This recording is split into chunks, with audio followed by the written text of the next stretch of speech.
Y llegamos finalmente al último video de la parte de microeconomía, al menos el último video que voy a grabar yo. Los próximos serán sobre la parte de macroeconomía. Bien, antes de empezar con esta última parte, es necesario que ustedes puedan explicar cómo se alcanza el equilibrio en el mercado de competencia perfecta, partiendo de precios que no son del equilibrio, cómo y por qué se alcanza ese equilibrio, cómo afectan a ese equilibrio los cambios en la demanda o los cambios en la oferta, y explicar los 4 casos posibles de cambios en los mercados por desplazamientos de la oferta y la demanda y las posibles causas de estos cambios. Dicho esto, entramos en el último tema, que es la intervención del Estado en el mercado. Básicamente, parecería que el mercado de competencia se autorregula y resuelve todos los problemas automáticamente. De hecho, es lo que escuchamos a los economistas neoliberales decir permanentemente. Sin embargo, aún así hay ciertos motivos que justifican la intervención estatal. Uno de ellos es el principal, que no todos los mercados son en realidad de competencia perfecta, yo diría que los menos de los que participamos, con lo que el Estado interviene en los mercados en los que existe un poder de mercado que permite lo que se llama un abuso de posición dominante. Esto es, imponer precios que maximicen los beneficios por encima de las necesidades de las personas. Esto ocurre cuando existen monopolios o oligopolios cartelizados, pero también existe cuando hay economías de escala, que son aquellas producciones que para poder ser rentables necesitan una escala de producción muy grande y impiden así que otros competidores puedan entrar al mercado. Esto pasa, por ejemplo, en la fabricación de aviones, en la fabricación de autos, donde esto da origen a lo que se llama el argumento de la protección de la industria naciente, que es una forma de intervenir por parte del Estado en determinados mercados para proteger a los productores hasta que alcancen una producción en una escala que les resulte rentable. También puede ser que el Estado trate de proteger o promover el acceso al consumo de un determinado bien por beneficioso, o que trate de desalentar el consumo de un bien por ser perjudicial, o bien el Estado puede tratar de proteger ciertas producciones de bienes o servicios que considera estratégicos, como la energía, ciertas industrias, los alimentos. Existen también el problema de las externalidades que se producen cuando la producción o el consumo de un determinado bien o servicio tiene consecuencias positivas o negativas sobre la producción o el consumo de otro bien o servicio sin cobrar ni pagar por eso. Ejemplos típicos de externalidades en el consumo son el fumador que le hace fumar el humo a otro consumidor que no quiere hacerlo, o industrias contaminantes, pero también puede haber externalidades positivas, como que alguien que tiene abejas poliniza las flores de otro que se dedica al cultivo de flores, o, por ejemplo, los recicladores urbanos que juntan los residuos reciclables y los reciclan en la planta de tratamiento, que generan una externalidad positiva a partir de la producción. Finalmente, también la existencia de bienes y servicios públicos es otro tema que implica la intervención del Estado, que si bien no son pagados por los consumidores en el momento que los utilizan, como por ejemplo una plaza, el alumbrado público, nadie puede ser privado del acceso a esos bienes o servicios sobre la base del no pago o sobre la base del precio. Puede haber otras que no vamos a detener en este curso. Vamos a ver nada más que 4 formas de intervención. La fijación de precios, que son disposiciones legales que prohíben comprar o vender por debajo de un cierto precio cuando es un precio mínimo, o por encima de un cierto precio cuando es un precio máximo. Ahí tenemos 2 formas de intervención: fijación de precio mínimo y fijación de precio máximo. O la imposición de impuestos o subsidios específicos de cuantía fija por unidad vendida. Estos son cargas tributarias a pagar, impuestos o sumas de dinero a recibir, subsidios que pagan o reciben los productores por cada unidad vendida. Este tipo de impuestos y de subsidios se llaman indirectos, ya que se aplican a los oferentes, pero este los traslada a los precios que pagan los consumidores o los demandantes. Cuando se fija un precio mínimo se dice que es relevante cuando está por encima del precio de mercado. Esto significa que para que sea relevante tiene que prohibir algo. Si estuviera por debajo del precio de mercado, y nadie querría comercializar por debajo del precio de mercado. El problema es cuando el precio mínimo relevante está por encima del precio de mercado, que genera, como ya vimos antes, un exceso de oferta. Solo que ahora está prohibido vender o comprar por debajo de ese nivel de precios, y eso acarrea que el mercado no puede aplicar sus mecanismos de equilibrio, que son la baja de precios.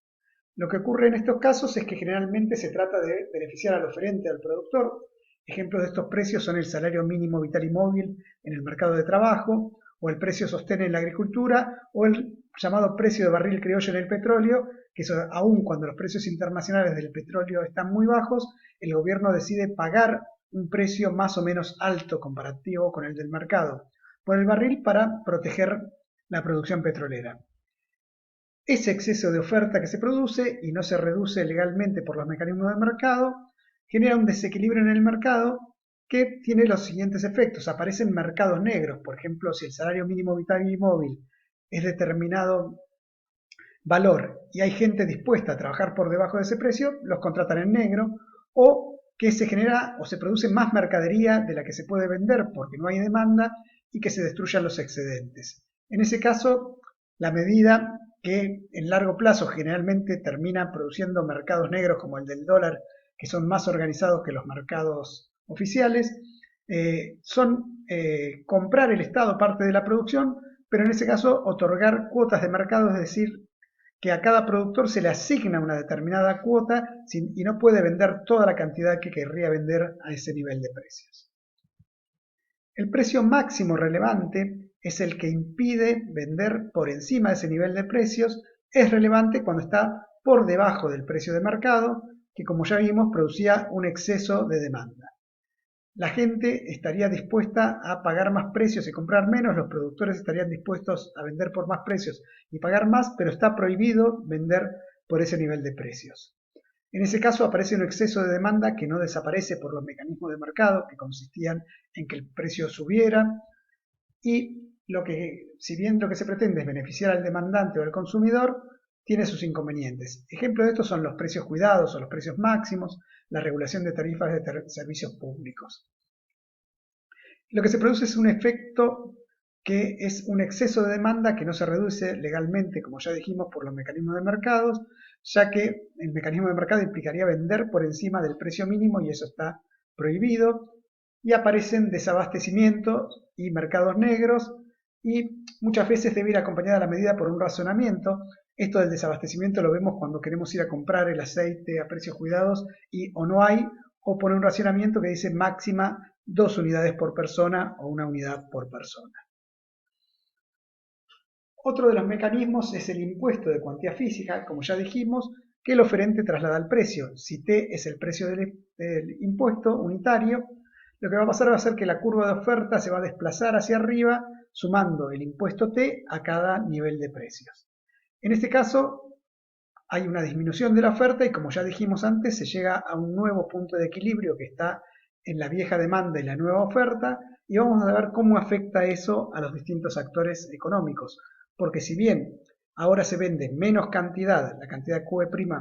a mayor precio, el precio de equilibrio prima, afecta distinto a productores y vendedores, porque el vendedor después de vender a ese precio se ve obligado a pagarle el impuesto al Estado, con lo cual vuelve a ese precio P1 que resulta de restarle al nuevo precio de equilibrio el valor del impuesto. El vendedor antes vendía una cantidad QE a un precio PE y ahora pasa a vender una cantidad PE' al precio PE', pero después de que lo vende tiene que pagarle al Estado el precio P1, con lo cual la distancia entre el nuevo precio de equilibrio y el viejo precio de equilibrio es lo que incide esa medida sobre el consumidor, y la diferencia entre el viejo precio de equilibrio y el precio 1, que es el precio que realmente percibe después de pagar el impuesto del productor, es la incidencia sobre el productor. Uno vería la distancia entre E' y B, la incidencia sobre el consumidor, la distancia entre B y A, la incidencia sobre el productor, unitaria. Si uno lleva eso a la cantidad que se comercializa efectivamente, o sea, lo multiplica por la cantidad que se comercializa, obtiene la incidencia total sobre el productor y la incidencia total sobre el consumidor, y la suma de esas dos áreas, que sería el impuesto por la cantidad que se comercializa finalmente, representa la recaudación del Estado. Esto se vería de esta manera. Los impuestos generalmente tienen un sentido recaudatorio o desalentar la producción o el consumo de un determinado bien o servicio, y uno vería los efectos en que antes del impuesto el precio cobrado, percibido y la cantidad que se vende eran los precios y las cantidades de equilibrio, tanto para el productor como para el consumidor. El ingreso total del productor sería precio por cantidad y lo que paga el consumidor, el gasto total, sería precio por cantidad. Pero después del impuesto, si bien el precio cobrado es mayor, es el precio prima que es mayor que el precio de equilibrio anterior, como debe pagar el impuesto sobre ese precio, el precio percibido P1 es el nuevo precio de equilibrio menos el impuesto y le termina determinando un precio percibido que es menor que el precio de equilibrio anterior. Vende menos cantidad y cobra menos precio y el ingreso total se debe al precio percibido y no al precio cobrado, que es menor que el ingreso total anterior. En el caso del comprador, aumentó el precio de equilibrio y la cantidad de equilibrio disminuyó, con lo cual no sabemos si gasta más o menos, pero sabemos que compra menos a más precio, y esa diferencia entre el ingreso total del productor y lo que gasta el consumidor es lo que recauda el Estado, que es el precio del impuesto, el valor del impuesto T, por la cantidad de equilibrio final. Un detalle importante es que la incidencia de un impuesto siempre es mayor sobre el actor más inelástico. En el caso que vimos era más inelástico el caso del consumidor, con lo cual tenían más incidencia del impuesto. El caso del subsidio es similar al anterior, pero ahora lo que se hace es que el subsidio abarata los precios de la oferta porque el Estado le va a pagar ese subsidio por cada unidad vendida. Se desplaza la oferta, aumenta la oferta y lleva un nuevo precio de equilibrio que es menor al anterior y una cantidad de equilibrio que es mayor que la anterior. En este caso, cuando uno quiere ver cómo afectó al consumidor, el consumidor siempre paga el precio de equilibrio, uno tiene que ver que el consumidor, después de que vendió al precio de prima, va a recibir el subsidio y va a llegar al precio P1, al punto A. El punto B es la diferencia entre P1 y el precio de equilibrio anterior, lo que antes cobraba el productor, precio de equilibrio, y lo que cobra ahora o percibe después de recibir el subsidio, que es P1. En el caso del consumidor, antes compraba el precio PE y ahora compra el precio P'E, que es menor al anterior, y esa distancia entre P y E' es la incidencia sobre el consumidor. Y si esto lo vemos en áreas como antes, la incidencia total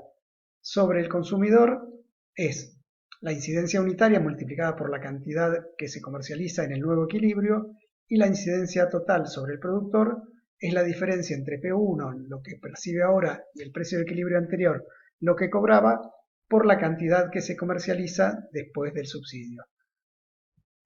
Entonces el subsidio generalmente tiene como objetivo alentar o promover la producción o el consumo de un determinado bien o servicio y a su vez es un gasto público. El efecto ante un estado que era igual al anterior, se vendía el precio de equilibrio y la cantidad de equilibrio y es lo mismo que se compraba y el estado no gastaba nada. Ahora el nuevo precio de equilibrio es menor que el precio anterior porque la mercadería está subsidiada, pero el valor percibido por el productor surge de sumarle el subsidio al precio de equilibrio anterior. Esa T debería ser una S, ahora que la veo. Vende mayor cantidad que antes y tiene un ingreso total mayor que antes porque el precio percibido es mayor que el precio de equilibrio anterior y la cantidad también. En el caso del consumidor, el precio pagado es menor que el anterior, la cantidad consumida es mayor que la anterior y su gasto total puede ser mayor o menor, pero lo importante es que compra más cantidad a menos precio, pero el Estado gasta en subsidio el valor del subsidio por la cantidad de equilibrio después del subsidio. Tal como los impuestos, los subsidios inciden más sobre el actor más inelástico, solo que si es un subsidio uno quiere tener incidencia de eso porque significa que lo está beneficiando más, y si es un impuesto uno no quiere tener incidencia porque lo está perjudicando. Les recomiendo que vean el video varias veces y hagan el análisis gráfico en el orden que se presentó, reconstruyendo el procedimiento y este análisis final de cómo incide sobre cada uno de los actores. Y recuerden, la T que aparece acá en el caso del precio percibido debería ser una S. Nos vemos en macroeconomía.